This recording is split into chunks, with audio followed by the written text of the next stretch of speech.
Bonjour à tous et bienvenue dans ce hors-série de la Formule Longévité. Vous savez, ces épisodes où vous nous posez des questions et notre expert vous répond. Je suis Marine Sanclement et je suis accompagnée de Robin Ménage, le directeur scientifique des cliniques Buchinger. Et aujourd'hui, on va parler des zones bleues. Vous savez, les zones bleues, ce sont ces régions du monde où les gens vivent plus longtemps et en meilleure santé que la moyenne.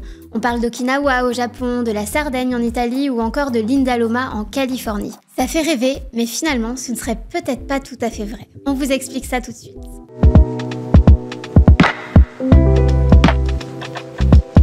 Hello Robin, merci d'être avec nous aujourd'hui. Salut Marine. Bon alors, avant de casser le mythe, est-ce que tu peux rappeler à nos auditrices et auditeurs sur quelles caractéristiques reposent ces fameuses zones bleues ? Alors les zones bleues, c'est ces zones de la planète, comme en Sardaigne, au Japon, où les gens vivraient plus longtemps. Alors, en réalité, on sent déjà l'hypothèse. En réalité, c'est qu'il y a plus de centenaires. On va en parler après, mais c'est ces zones de la planète où les personnes mangent une alimentation plus équilibrée, vivent au plein air, ont des liens sociaux plus forts, et c'est ce qui ferait la longévité dans ces zones bleues. Mais c'est aussi une bonne façon de vendre des livres et de vendre des documentaires. Alors dit comme ça fait rêver. Sur le papier, un chercheur démographe de l'UCL, qui est l'University College de Londres, a pointé du doigt quelques petites incohérences. C'est ça, parce qu'en fait, ce chercheur, en regardant les zones bleues et en se penchant vraiment sur les chiffres de ces personnes qui vivent dans les zones bleues, est-ce qu'il y a vraiment des centenaires dans ces zones bleues ? Il s'est aperçu qu'en fait, ce qui était le meilleur prédicteur de la longévité dans ces zones bleues, c'était pas forcément avoir une bonne alimentation ou alors vivre en plein air, c'était la pauvreté, c'était les problèmes dans les registres de naissance. Et en fait, il s'est aperçu que dans ces endroits où il y a en théorie beaucoup de centenaires, quand on introduit des registres de naissance, le nombre de centenaires diminue complètement. Et au Japon, par exemple, on en a perdu 200 000 juste en introduisant des registres de naissance, parce qu'en fait, il y a beaucoup de fraude. C'est des endroits, en fait, où les populations sont assez pauvres, parfois reprennent aussi le nom de leurs parents, donc ça peut aussi prêter à confusion. Mais quand on regarde bien, c'est aussi pour des fraudes à l'assurance, pour avoir des retraites. Et en fait, c'est des régions de la planète où il n'y a pas forcément beaucoup de plus de centenaires qu'ailleurs. Et quand on regarde, ils peuvent vivre même peut-être moins longtemps qu'ailleurs. Tout n'est pas acheté. Qu'est-ce qu'on peut quand même retenir de ces zones bleues ? Est-ce qu'on est condamné par notre génétique ou est-ce qu'il y a quand même des choses à faire ? Il y a quand même des choses intéressantes parce que c'est vrai, quand on regarde les populations dans ces zones rurales, elles vivent aussi un mode de vie plus simple, elles mangent plus équilibré, moins d'alimentation industrielle, elles ont de l'activité physique quotidienne et on voit aussi quand même qu'elles sont en bonne santé. Donc le mythe d'une espérance de vie plus longue et d'avoir aussi vivre centenaire, ça c'est quelque chose qui est faux, mais on peut quand même prendre des leçons. Et je voudrais revenir sur un point pour vraiment montrer à quel point c'est absurde cette histoire de zone bleue, c'est que quand on regarde les chiffres, on se retrouve avec peut-être par exemple 80% des centenaires qui sont des erreurs. Si on avait dans d'autres domaines scientifiques, par exemple, on pouvait imaginer que le télescope Hubble, 80% des galaxies qui étaient détectées seraient imaginaires, ça serait un scandale public, on se dirait, il faut le mettre à la casse. Et là, les zones bleues, on dit rien. Il faudrait quand même se pencher un peu plus sur le sujet. Il y a des méthodes maintenant qui sont des méthodes scientifiques quand même claires pour établir l'âge biologique d'une personne. Il faudrait les utiliser. Alors, j'ai regardé si ça avait déjà été utilisé et c'est assez cocasse parce que quand on regarde les résultats des publications scientifiques, les personnes dans les zones bleues auraient un âge biologique largement inférieur à l'âge sur leur carte d'identité. Alors là, la conclusion des chercheurs, c'est qu'ils sont rajeunis par leur mode de vie et ils ne se disent pas parce que c'est peut-être la carte d'identité qui est fausse.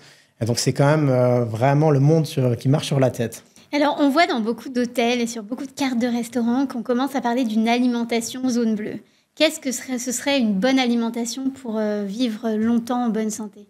Il y a clairement des recettes pour une alimentation où on vivrait plus longtemps. C'est en gros l'alimentation méditerranéenne ou alors ses variations. C'est assez simple en fait, il y a plein de régimes quand même assez compliqués, mais quand on regarde l'essence d'une alimentation équilibrée, c'est une alimentation qui est riche en plantes, riche en bonnes huiles, on mange des noix, des produits laitiers, on évite de manger trop de viande, on évite les produits industriels ou ceux avec des graisses saturées.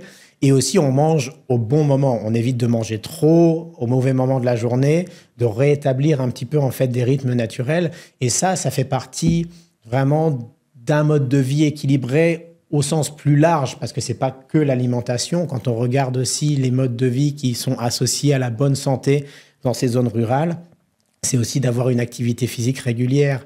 Et pour ça, pas besoin de faire un marathon. On peut gagner en espérance de vie en ayant une activité physique modérée. Quand on a 3000, 4000 pas par jour, c'est déjà ça. Et on gagne déjà en espérance de vie. Ça nous gagne vraiment en espérance de vie, en bonne santé surtout. Alors, il y a un autre facteur qui est important, c'est la communauté, l'esprit de communauté. Comment on prend soin de cet aspect qui peut être un peu moins concret ? Ça, c'est vrai qu'on a tendance à l'ignorer en se focalisant sur des aspects un peu techniques de notre corps, mais l'aspect social et santé mentale est très important. Et donc, cet aspect communautaire, en fait, c'est si on vit seul, par exemple, c'est d'avoir des amis quand on ne se sent pas bien, d'appeler ses amis, d'avoir un réflexe, par exemple. Si on s'ennuie et on veut ouvrir son frigo pour avoir un snack, peut-être qu'il faut réfléchir pendant 1 minute ou 2, s'interroger pourquoi on fait ça et peut-être juste d'appeler un ami pour prendre des nouvelles et ça ferait un effet thérapeutique qu'on n'attend pas. Ou alors on fait une pompe à chaque fois qu'on ouvre son frigo. Ou alors un petit peu d'exercice. C'est vrai que c'est des choses simples. Par exemple, on peut prendre des routines où quand on fait bouillir sa bouilloire pour faire un thé, on peut faire quelques exercices de flexibilité. Quand on va se brosser les dents, juste avant, on fait aussi quelques squats. Ou alors, pour prendre soin de sa santé mentale, quand on se couche ou alors quand on se réveille, on peut faire une micro-méditation où c'est quelque chose qui prend quelques minutes. On ferme les yeux, on met ses mains ensemble, on se focalise sur sa respiration. Et ça, c'est des choses qui, au final, quand on les fait régulièrement, ça fait partie d'une routine qui fait que ça va être une routine qui devient automatique et préserve notre bonne santé sur le long terme. Bon, du coup, je vais vous quitter. Je vais aller faire une petite routine sportive. Robin, merci beaucoup pour toutes ces informations. On mettra le lien de cette étude dans la description de l'épisode. Allez jeter un coup d'œil, c'est assez facile à comprendre, en tout cas, cette étude. Je vous remercie du fond du cœur d'avoir écouté cet épisode hors série de la Formule Longévité.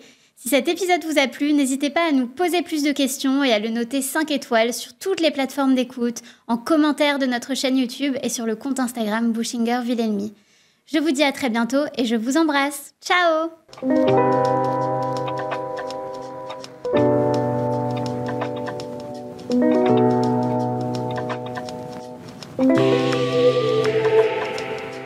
Thank you.